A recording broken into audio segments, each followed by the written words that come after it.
കേരളത്തിന്റെ സ്വപ്ന പദ്ധതി എന്ന് മാറി മാറി വന്ന സർക്കാരുകൾ അവകാശപ്പെട്ട ഒരു പദ്ധതിയാണ് വിഴിഞ്ഞം എന്നത് നമുക്കറിയാം.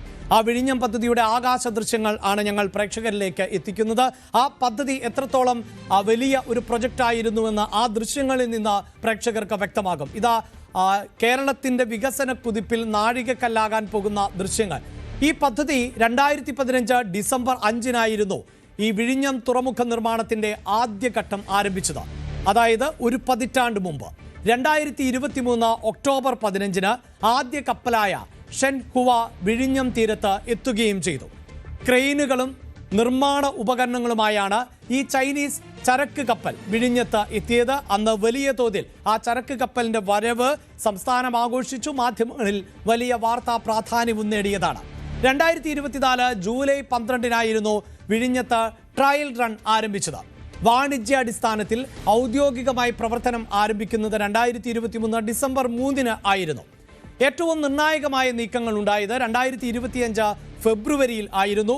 തെക്ക് കിഴക്കൻ ഇന്ത്യയിലെ തുറമുഖങ്ങളിൽ 1ാം സ്ഥാനത്തേക്ക് വിഴിഞ്ഞം എത്തി എന്നതായിരുന്നു ആ നേട്ടം. 40 കപ്പലുകളിൽ നിന്നായി 78,833 TEU കൈകാര്യം ചെയ്തതായിരുന്നു ഈ നേട്ടം.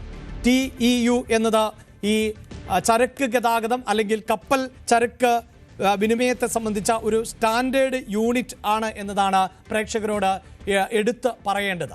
വിഴിഞ്ഞം അന്താരാഷ്ട്ര തുറമുഖം ഔദ്യോഗികമായി കമ്മീഷൻ ചെയ്തത് 2025 മെയ് 2 ആയിരുന്നു. 2025 ജൂൺ 9 മറ്റൊരു ചരിത്രം കൂടി പിറന്നു. ലോകത്തിലെ ഏറ്റവും വലിയ കണ്ടെയ്നർ കപ്പലായ MSC ഐറിസ് വിഴിഞ്ഞത്ത് നങ്കൂരമിട്ടു. 2025 ഓഗസ്റ്റ് ആയപ്പോഴേക്കും 9 മാസത്തിനുള്ളിൽ വാർഷിക ശേഷിയായ 10 ലക്ഷം കണ്ടെയ്നറുകൾ കൈകാര്യം ചെയ്ത ചരിത്ര നേട്ടത്തിൽ ആണ് ഇപ്പോൾ വിഴിഞ്ഞം എത്തി നിൽക്കുന്നത്. ഇതാണ് വിഴിഞ്ഞത്തിന്റെ 1ാം ഘട്ടത്തിലെ ചരിത്രത്തിന്റെ സംഗ്രഹം എങ്കിൽ ഇനി നമ്മൾ വിഴിഞ്ഞം 2ാം ഘട്ടത്തിലേക്ക് പോവുകയാണ്. അതിന്റെ നിർമ്മാണ ഉദ്ഘാടനം ആണ് ഇന്ന് വൈകിട്ട് നടക്കാൻ പോകുന്നത്. നമുക്ക് ഒപ്പം ഈ ഘട്ടത്തിൽ ചേരുന്നത് ഡാൻ കുര്യനാണ്.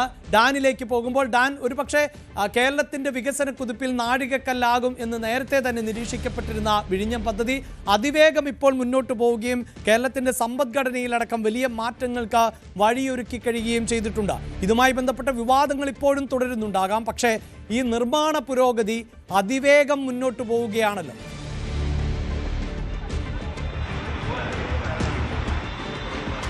എടുത്തു പറയേണ്ട കാര്യം 2023 ഒക്ടോബർ 15 ആദ്യമായി ഒരു രാജ്യാന്തര ചരക്ക് കപ്പൽ വിഴിഞ്ഞം രാജ്യാന്തര തുറമുഖത്ത് എത്തുന്നത്. അത് ഷെൻഹുവ A-15 ആയിരുന്നു. അതിനുശേഷം പിന്നീട് കഴിഞ്ഞ മെയ് മാസം 2 ഔദ്യോഗികമായ കമ്മീഷനിങ് നടക്കുന്നു. പിന്നെ ഇന്ന് വരെയുള്ള ഈ ദിവസത്തിനകത്ത് കഴിഞ്ഞ ഇത്രയും ദിവസത്തിനകത്ത് 710 കപ്പലുകൾ വിഴിഞ്ഞം രാജ്യാന്തര തുറമുഖത്ത് വന്നുപോയി. ലോകത്തിലെ ഏറ്റവും വലിയ ചരക്ക് കപ്പലായ MSC ഐറിന് ഉൾപ്പെടെയുള്ള കപ്പലുകൾ വിഴിഞ്ഞത്തെത്തി എന്നതാണ് അതിന്റെ സവിശേഷത. അതായത് ഏതാണ്ട് 15,19,000-ത്തിലധികം കണ്ടെയ്നറുകൾ ഇതിനോടകം വിഴിഞ്ഞം രാജ്യാന്തര തുറമുഖം കൈകാര്യം ചെയ്തു കഴിഞ്ഞു. അത് ഈ ചെറു തുറമുഖങ്ങളിലേക്ക് ചെറു കപ്പലുകളിൽ തന്നെ കണ്ടെയ്നറുകൾ നീക്കം ചെയ്യുന്ന ഒരു സംവിധാനമാണ് നിലവിലുള്ളത്.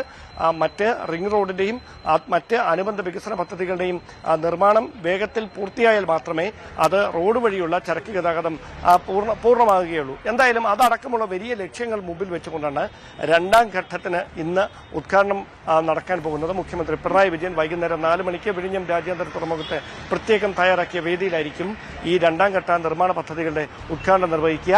കേന്ദ്ര ഷിപ്പിംഗ് മന്ത്രി സർബാനന്ദ് സോനോവാൾ ഉൾപ്പെടെയുള്ള പ്രമുഖർ ഈ ചടങ്ങിൽ പങ്കെടുക്കും. നമുക്കറിയാം പദ്ധതിയുടെ നടത്തിപ്പുമായി ബന്ധപ്പെട്ട് അതിന്റെ പല ഘട്ടങ്ങളിൽ ഉയർന്നു വന്ന എതിർപ്പുകൾ, അത് ഏതൊക്കെ തരത്തിൽ ഈ പദ്ധതി തന്നെ ഉപേക്ഷിക്കേണ്ടി വരുമോ എന്ന സംശയം ജനിപ്പിച്ച സാഹചര്യങ്ങൾ, പിന്നീട് അതിന്മേലുണ്ടായ സർക്കാരിന്റെ ഇടപെടലുകൾ, ഏറ്റവും ഒടുവിൽ ആ സമരം അടിച്ചമർത്തിക്കൊണ്ട് വീണ്ടും ഈ നിർമ്മാണ പ്രവർത്തനങ്ങൾക്ക് പുരോഗതി കൈവരിക്കുന്ന സാഹചര്യം. ഇങ്ങനെ കേരളത്തിന്റെ സ്വപ്ന പദ്ധതിയുടെ ഒരു പൂർത്തീകരണത്തിലേക്ക് എത്തുകയാണ്. അതിന്റെ 2ാം ഘട്ടത്തിന്റെ നിർമ്മാണത്തിന് ഇന്ന് തുടക്കം കുറിക്കുന്നുണ്ട്. ഏതാണ്ട് 10,000 കോടി രൂപയുടെ ചെലവാണ് 2028 വരെ പ്രതീക്ഷിക്കുന്ന ഈ നിർമ്മാണ പദ്ധതിയിൽ ലക്ഷ്യം വെക്കുന്നത്. അതായത് 10,000 കോടി രൂപ ചെലവിൽ മൾട്ടിപർപ്പസ് ബർത്ത് ഉൾപ്പെടെയുള്ള വലിയ വികസന പദ്ധതികൾ വിഴിഞ്ഞത്ത് നടക്കും എന്നതാണ് എടുത്തു പറയേണ്ടുന്ന കാര്യം. അതോടൊപ്പം റെയിൽവേ യാർഡ്, ലിക്വിഡ് ടെർമിനൽ ഉൾപ്പെടെയുള്ള ടാങ്ക് ഫാം തുടങ്ങിയവയാണ് പ്രധാനമായി ഈ രണ്ടാം ഘട്ടത്തിൽ നിർമ്മാണ പദ്ധതിയിൽ ഉൾപ്പെടുക. അതായത് ഈ വിഴിഞ്ഞം തുറമുഖത്തിന്റെ പരമാവധി ശേഷി അത് കൈവരിക്കുക എന്നത് തന്നെയാണ് ഈ രണ്ടാം ഘട്ടം കൊണ്ട് ലക്ഷ്യം വെക്കുന്നത്.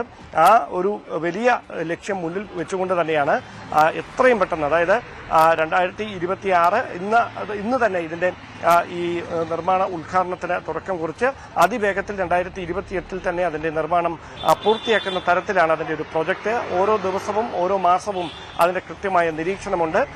ഏത് തരത്തിലാണ്, എത്ര വേഗതയിലാണ് ഇതിന്റെ നിർമ്മാണം മുമ്പോട്ട് പോകുന്നത് എന്നതടക്കമുള്ള കാര്യങ്ങളിൽ വിശദമായ നിരീക്ഷണം കൃത്യമായി തന്നെ കേന്ദ്രവും കേരളവും ഒക്കെ നടത്തുന്നുണ്ട്. അതോടൊപ്പം തന്നെ അദാനി ഗ്രൂപ്പിന്റെ ഭാഗത്തുനിന്ന് ഇതുമായി ബന്ധപ്പെട്ട് സർക്കാരിന് ലഭിച്ചുകൊണ്ടിരിക്കുന്ന ഒരു വലിയ പിന്തുണയുണ്ട്.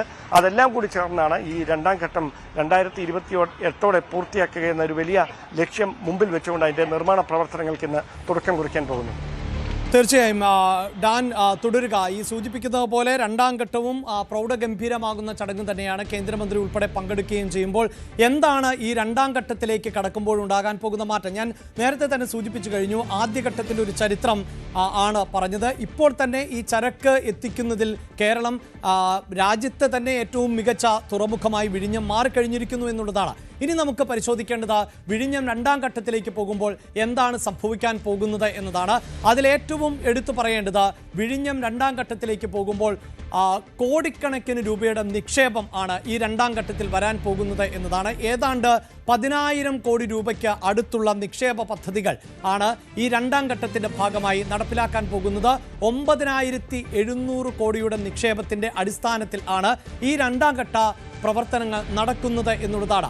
ഇനി ഈ രണ്ടാം ഘട്ടത്തിന്റെ കൂടി കൂടുതൽ വിശദാംശങ്ങളിലേക്ക് വരുമ്പോൾ എന്താണ് രണ്ടാം ഘട്ടം പൂർത്തിയാകുമ്പോൾ സംഭവിക്കാൻ പോകുന്നത് എന്നതാണ്.